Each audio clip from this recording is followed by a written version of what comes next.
Back to our top story today as new tariffs take hold. Texas Congressman Roger Williams is the chairman of the Small Business Committee. He also owns a car dealership, so he's well versed to talk to us about the impact of this.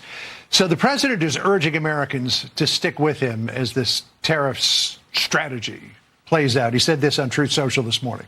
The United States has a chance to do something that should have been done decades ago. Don't be weak. Don't be stupid. Don't be a panican, a new party based on weak and stupid people. Be strong, courageous, and patient, and greatness will be the result.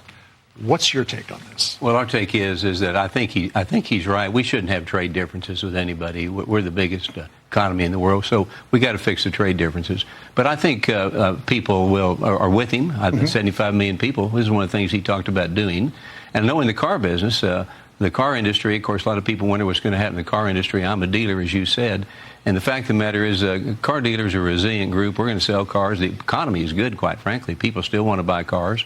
And we have interest rates coming down. We have manufacturers offering discounts, employee discounts to a lot of people right now through Chrysler and Ford. Dealers are discounting, and you're going to get a tax break. So I think it's a great time to buy a car, and it's a great time to possibly buy a car with a tariff that would be cheaper than buying one without a tariff. Yeah, you were telling me that in the break. Yeah. That the incentives are such that if the tariffs weren't put on now, you'd be spending more for a car than you are now. Like Jeep, I understand, has got employee pricing. Well, they do, and people with used cars are going to be worth a little bit more, and when it's worth more, they have more down payment, they have more equity, and they can make their payment less than it was. Yeah. You know, I was going to ask you about the Dow, which in the past 15 minutes has swung about 900 points. Obviously, the stock market doesn't like what's going on.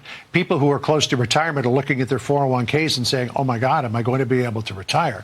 The flip side of that coin, though, and we're seeing this with Prime Minister Benjamin Netanyahu at the White House, is a lot of countries, apparently 50 or more, are calling the White House to say, how do we cut a deal here? How do we level the playing field so that this idea of a looming trade war is off the table? Well, there are, I think, 50 countries have contacted him. He's meeting with Netanyahu as we speak. I think people are going to want to make deals. He's a deal maker. I think the tariffs are kind of a wedge issue for him and so forth. So I think, you know, come this summer, I think the stock market could be up again.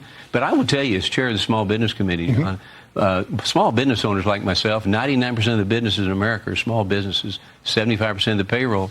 They're not really worried about tariffs. What they want are tax cuts. What they want is 100% ability to write their fixed assets off. They want reduce of regulations. That's why it gets political and it gets important that we get this. But they're also concerned, Congressman, that because the margins are so thin with a lot of small businesses, that if prices go up because they're importing goods from overseas, they're going to go under as a result of that. Well, you're right. Prices could go up. But in most cases, people have an inventory, hardware, or someone like myself. You'll find a way to get it off the shelf and get cash to buy something with it that you can make money. That's the nature of small business. That's the nature of entrepreneurship and competition. So I think that small business really, when I get around the country, they want to know when am I going to get that tax cut? I need more money. I want that tax cut, and that's going to be so important to Main Street America as we move forward. All right, my wife is a Jeep driver. I'll tell her to come down to Texas. They'll never be cheaper than they are today. I'll tell you that. Congressman, thanks for dropping by. Thank you. Good Appreciate to see you. it, Sandra.